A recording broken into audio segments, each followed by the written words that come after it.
everyone! Welcome to my channel. Kung bago ka pa lang sa channel na to, please don't forget to subscribe and click the bell for notifications.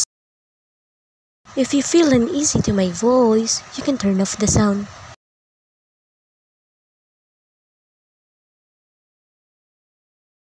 Stop it, Nanrik.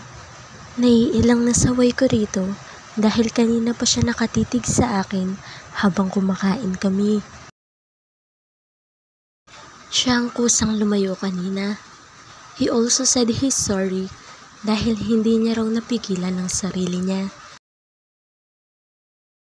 Hiyang-hiya rin ako dahil hindi ko naman kasi alam kung sigurado ako sa pagpigil rito. Ngumiti ito bago linunok ang kinakain. I really love it when you are blushing. Lumalabas lalo ang kagandahan mo. Stop it, Danrik. Naiilang na ako. Simangot na reklamo ko sa kanya. Tumawa naman ito at hinawakan ng kamay ko. As long as I want to make love to you, ayoko namang madaliin. Gusto ko, kapag ginawa natin yun, ay legal ka ng misis ko. Nakangiting sabi pa nito. Hindi ko naman napigilan ang mapangiti. Hindi ko alam kung matutuwa ako sa mga pinagsasabi mo. Hindi pa nga kita sinasagot. Pagiging misis mo na ang sinasabi mo riyan. Bahagyang pinisil pa niya ang kamay ko na hawak nito. Siyempre, advance ako mag-isip. Nakangising sabi niya. Kumain na nga lang tayo. Baka gabihin ka palalo. Naiiling na sabi ko bago binawi ang kamay ko at itinuloy ang pagkain. Umiti lang ito at ipinagpatuloy na lang din ang pagkain. I am happy that I met this man. Babaero man siya sa mga mata ng iba, siya naman ang dahilan ng mabilis na pagtibok ng puso ko. Ang lakas! Huwag ka na kayang umuwi muna. Baka mapaano ka pa sa daan. Nag-aalalang suggestion ko habang nakatingin kami sa labas ng bintana. It's 9 p.m. already at kanina pa walang humpay ang ulan. May kasama pang ang kulog at kidlat. Ayos lang ba sa'yo? I mean, baka hindi ka maging komportable. Tila nagdadalawang isip pang tanong niya sa akin. Umiling naman ako. It's okay. May folding sofa naman ako riyan. Doon ka na lang sa sahig ng kwarto ko matulog. Wala akong electric fan at aircon lang ang gamit ko. May tiwala naman ako sa'yo. Nakangiting sagot ko sa kanya. Kahit pamuntik na tayong lumampas sa linya kanina, nakangising tanong pa niya. Huwag mo nang ipaalala, simangot na sabi ko. Kaya lang wala pala akong damit na pwede mong pampalit. Magiging komportable ka ba riyan sa suot mo? Pag-iiba ko ng usapan namin. Ayoko na nga kasing maalala yung kanina dahil hindi nagiging normal ang pakiramdam ko. Tila may init akong nararamdaman sa kaibuturan ko. May dala ako. Nasa trunk nga lang ng sasakyan ko. I will just get it. Pahiram ako ng payong. Nakangiting sabi niya. Kinuha ko naman ng payong sa likod ng pinto at nakasimangot na inabot sa kanya. Why do you have an extra clothes in your trunk? In case of emergency, sagot niya bago tinanggap ang payong na iniaabot ko. Lalo akong naasar sa narinig ko. Kapag may babae kang nakakasama, ganun, hindi ko napigilang pagtataray ko sa kanya. Lumawak naman ang ngiti nito. It's not like that, mahal. Nagdadala ako ng extra kapag nag-gym ako. Minsan kasi, bigla ko na lang naiisip na magpunta sa gym noong pinsan ko. Huwag ka na magselos. Hinila pa niya ang kamay ko at niyakap ako. Alam mo namang sobrang mahal kita, kaya hindi ko na kayang tumingin pa sa iba. Dagdag pa nito at hinalikan pa niya ako sa noo. Mabilis pa akong lumayo sa kanya dahil tila gusto kong tumili sa mga pinagsasabi nito. Sige na, kunin mo na yung damit mo para makapaghilamos ka na. Aayusin ko lang yung kwarto. Utos ko sa kanya at mabilis na akong tumalikod at naglakad papasok sa kwarto ko. Tila nanghihina pa akong napaupo sa kama ko na hindi ganoon kalaki. Hanggang kailan ko ba mapipigil ang nararamdaman ko? Sa lokong yun. Naku, Olivia de la Cruz, malapit ka na yata magkaroon ng kasintahan. Parang tangang kausap ko pa sa sarili ko. Ipinilig ko na lang ang ulo ko at inilatag ang folding sofa. Kumuha rin ako ng ekstrang kumot at inilagay doon ang isang unan ko. Kumuha na rin ako ng damit ko at mabilis na pumasok ng banyo para makapag half bath. Eksaktong paglabas ko ng banyo ay siya namang pagkatok ni Danrick ng kwarto. Pasok! Sagot ko sa kanya. Pumasok naman ito na may bitbit na isang paper bag. Maghilamos ka na rin. May inilabas na akong ekstrang toothbrush at towel dyan. Nakangiting utos ko sa kanya bago ako dumiretso sa harapan ng vanity mirror ko. Thank you. Dinig kong sabi niya bago siya pumasok ng banyo. Ako naman ay naglagay na ng kaartehan sa mukha ko. Kinagat ko pa ang ibabang labi ko nang pumasok sa isipan ko na tila mag-asawa kaming sabay na matutulog sa iisang kwarto. Stop itself, saway ko pa sa sarili ko. Tinapos ko na lang ang ginagawa ko at mabilis na umupo sa kama. Napatingin pa ako sa may maliit na cabinet ko na nasa malapit sa pinto ng banyo nang may tumunog na cellphone doon. Olivia, can you answer my phone please? Dinig kong utos pa ni Danrick sa loob ng banyo. Tumayo naman ako at lumapit sa cellphone niya. Are you sure? And register number? Paninigurado ko pa sa kanya nang makitang number lang naroon at walang pangalan ng caller. Yes, please baka kasi sa bahay yan at emergency. Pakiusap na sagot pa niya. Bumuntong hininga na lang ako bago pikit matang sinagot ang tumatawag dito. Hello? Tanong ko agad sa kabilang linya. Kahit hindi ko nakikita ay naramdaman ko na tila natigilan ito nang marinig ako. Hello? Sino po sila? Tanong ko ulit.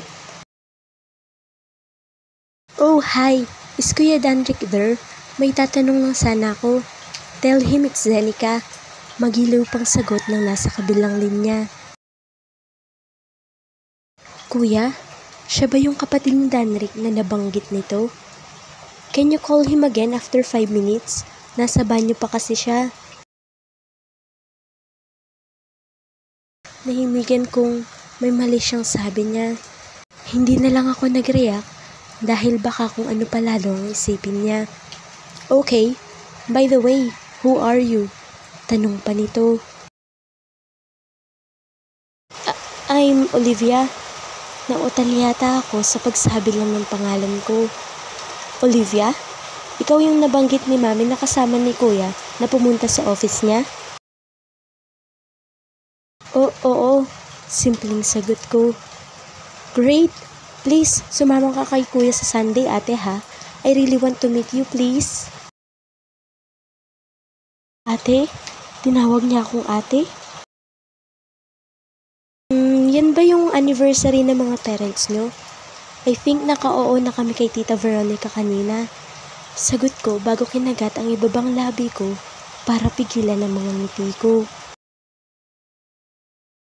Nakakatuwa naman na tila excited sila na makilala ako kahit hindi pa naman kami official ni Danrick. Yes, thanks ate. See you. Bye. Masayang sagot pa niya bago ini-off ang tawag. Napatingin na lang ako sa cellphone ni Danrick at hindi na napigilan ng mapangiti. Napalingon pa ako nang biglang bumukas ang pinto ng banyo at lumabas si Danrick doon. Nakasandong puti ito at shorts. Napaiwas pa ako ng tingin na makita ang nagpe-flex ang mga muscles nito sa braso habang nagpupunas ng buhok. Sino ang tumawag? Nakangiting tanong niya. Iniabot ko naman ang cellphone sa kanya na tinanggap naman ito. Zenica raw. Hindi naman niya sinabi kung ano ang kailangan niya. I told her na tawagan ka after 5 minutes. Okay, thank you. Tumangon naman ako at naglakad pabalik sa kama ko. Okay lang ba sa'yo na isa lang ang unan? 2 lang kasi ang unan ko. Tanong ko sa kanya. Naglakad pa ito palapit sa inihanda kong higaan niya at umupo roon. Oo, ayos lang. By the way, do you know how to drive a 4-wheel car? Oo, bakit? Kunot noong tanong ko sa kanya. Can you help me? Bibili ako ng sasakyan at ipapangalan sa'yo, then ipapahiram ko kay Leo. Yun lang kasi ang tanging paraan para hindi matrace ng parents niya. Pakiusap pa nito. Namangha naman ako. He will bought a brand new car para lang ipahiram sa kaibigan niya nangangailangan. Okay lang, kaso morning shift ako. Anong oras tayo pupunta sa bibilhan? Hindi naman natin kailangan pumunta doon. I have a friend na makakatulong. Ipapadeliver na lang natin dito sa apartment mo, then gagamitin ko ang pangalan mo. Don't worry, babayaran ko ng buo para hindi mo naisipin na baka ikaw ang magbayad ng kulang. Biro pa niya. Natawa naman ako. Hindi ko naman yun iniisip. Alam ko naman na hindi mo ko ipapahamak. Dahil sabi mo nga hindi ba, na mahal mo ko. Nakangiting sagot ko. Nakita ko pa na napayuko ito at kumuyom ang kamao. Huy, anong nangyari sa'yo? Takang tanong ko. Liningon naman niya ako nang may malawak na ngiti. Kinikilig kasi ako. Nanlaki naman ang mga mata ko at hinagis dito ang nag-iisang unan ko. Baliw! Malakas na tumawa naman siya bago ibinalik sa higaan ko ang unan. Tumayo pa ulit siya at nilapitan ako. Good night, mahal. Bulong pa niya bago ko hinalikan sa mga labi. Mabilis lang yun at agad din itong bumalik sa pwesto niya. Good night din, mahal. Mabilis na sagot ko at nahiga na ako. Nagtalokbong rin ako ng kumot dahil sa sobrang hiya at kaba na nararamdaman ko. Masaya ako dahil nakilala ko siya. Kahit pa nga minsan, sobrang kulit niya.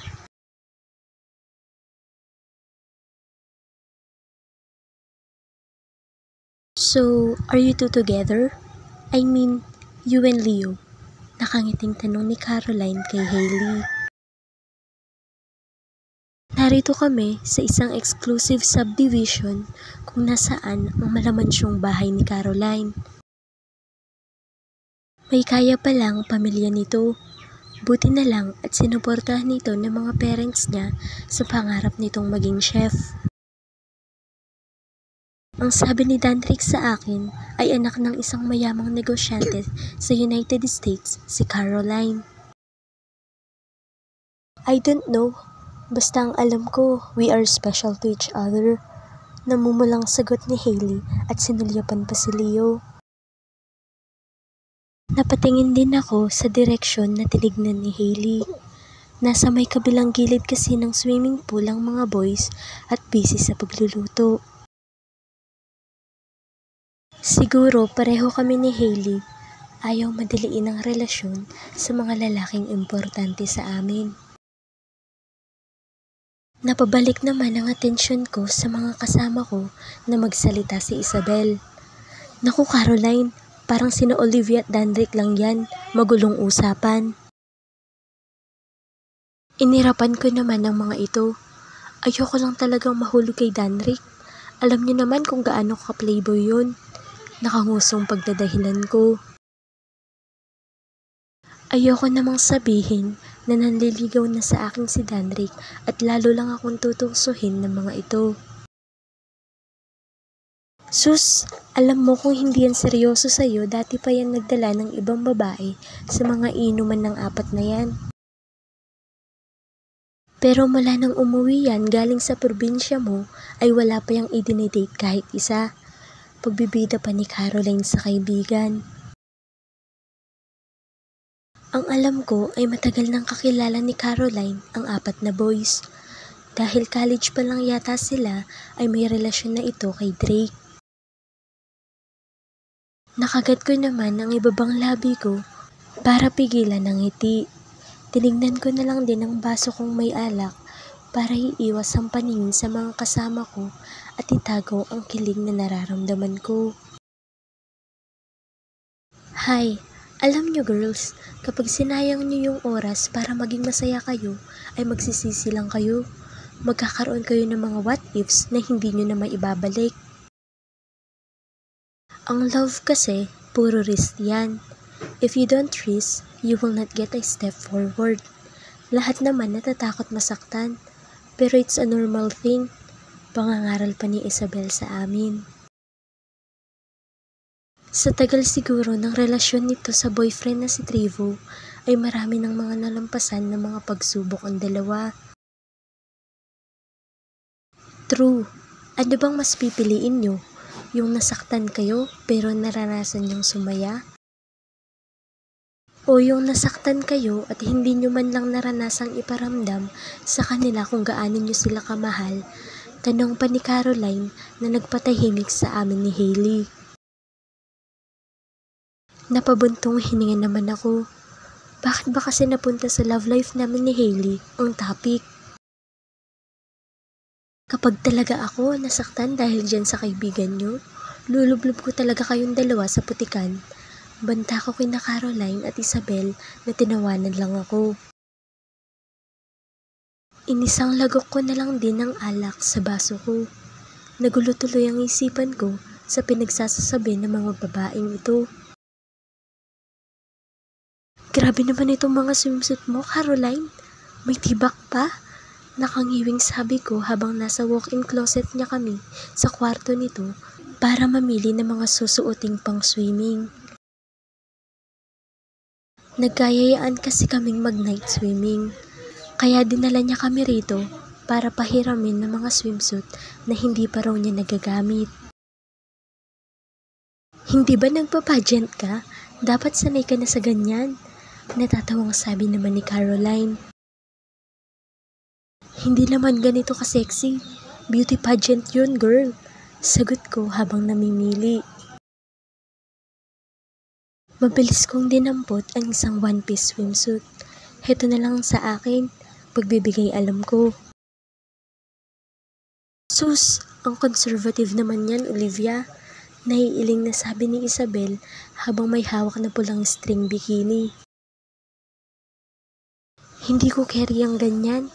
Nguso ko sa hawak niya. Baka raw iuwi siya agad ni Danric. Nanunuksong sabi naman ni Hailey habang may hawak na ring swimsuit. Namulan naman ako. Ewan ko sa inyo, mauuna na akong magpalit. Paalam ko sa kanila at mabilis na pumasok sa banyo na itinuro ni Caroline.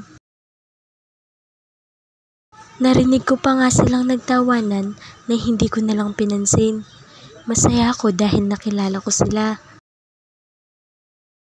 Wala mang filter minsan ng mga bibig nila ay ramdam ko naman ang pagkakaroon ng totoong kaibigan sa kanila. Halos sabay-sabay pa kaming bumaba na makapagpalit. Nadatnan pa namin ng mga boys na nagbibiruan nasa pool. Mabilis pang lumapit si Isabel kay Trevo. Napaiwas pa ako ng tingin nang halikan siya ng lalaki sa mga labi. Pumasok kasi bigla sa isipan ko ang nangyari sa amin ni Danric sa kusina. Get a room, you two. Natatawang komento naman ni Caroline na umupo sa tabi ni Drake. Inalalayan naman ni Leo si Hailey na makababa sa pool. Ako naman ay umupo sa gilid. Naramdaman ko pang tinabihan ako ni Danrick at inabutan ng isang basong juice. Thank you, nakangiting sabi ko pagkatanggap ko ng baso. Nginitian lang din niya ako at walang sinabi. Nag-iwas din siya ng tingin, ngunit dumikit naman ang mga braso at hita namin sa isa't isa. Tila nakaramdam naman ako ng kuryente na hindi ko nalang pinansin. Na isang lagok ko nga yung Diyos ko dahil tila natuyo ang lalamunan ko. Nagtutuksuhan ng mga ito at nag-aasaran. Napapangiti na lang ako kapag may mapipikon sa kanila at sisimangot. They look like children na nag-e-enjoy sa outing. Sus, Leo, marunong ka rin palang magganyan. Huwag kang maniwala sa pagkukunwari niyan, Hailey. Baka mabiktima ka ng isang yan sa pagiging silent playboy niya. Panunokso pa ni Danrick sa kaibigan. Magkayakap kasi sina Hailey at Leo habang nakalublob sa pool. Halatang malalim iyon dahil nakakapit pa si Hailey sa mga balikat ng binata. Shut up! Sa ating lahat, ikaw ang playboy. Kaya Olivia, huwag mong sagutin yan. Balik na pang-aasar naman ni Leo sa kaibigan. Natatawa naman ako nang nakasimangot na bumaling sa akin si Danrick. Huwag kang maniwala kay Leo, mahal. Nagbago na ako. Depensa pa niya sa sarili. Sus, mahal daw. Parang narinig ko nang tinawag mo yun sa ibang babae ha. Nakangising pang-aasar din ni Drake rito. Danrick curse at hinawakan pa ang kamay ko. Ikaw lang ang nag-iisang babaeng tinawag kong mahal. Pangungumbinsi pa niya sa akin. It's okay, Danrick. Naasar ka lang nila, huwag ka magpa-apekto. Natatawang sagot ko sa kanya. Malawak na ngumiti naman ito bago pa biglang bumaba sa pool. Napatili pa ako nang mahila niya ako dahil hawak pa rin niya ang isang kamay ko. Pwisit ka! Inis na bulyaw ko sa kanya. Paano ba naman? Lumubog ako at hindi ko naabot ang sahig ng pool. Ang lalim pala talaga. Tumawa lang ito kasabay ng mga kasama naming lumusong na rin sa tubig. Kumapit ka sa likod ko. Dinig kong utos pa niya at tumalikod pa siya sa akin. Mabilis naman akong yumakap sa may leeg nito. Naramdaman ko pa nga na tila nanigas ang katawan nito nang lumapat ang katawan ko sa likod niya.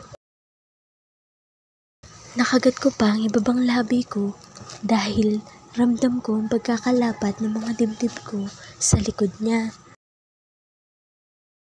Napakislot pa ako nang hawakan niya ang magkabilang legs ko at ikinapit iyon sa may bewang niya. I'm torturing myself. Naiiling na lingon pa niya sa akin. He almost kissed my cheeks dahil nga nasa balikat niya ang ulo ko. Just swim, Danrick, dali, para mawala ang lamig ko. Utos ko sa kanya.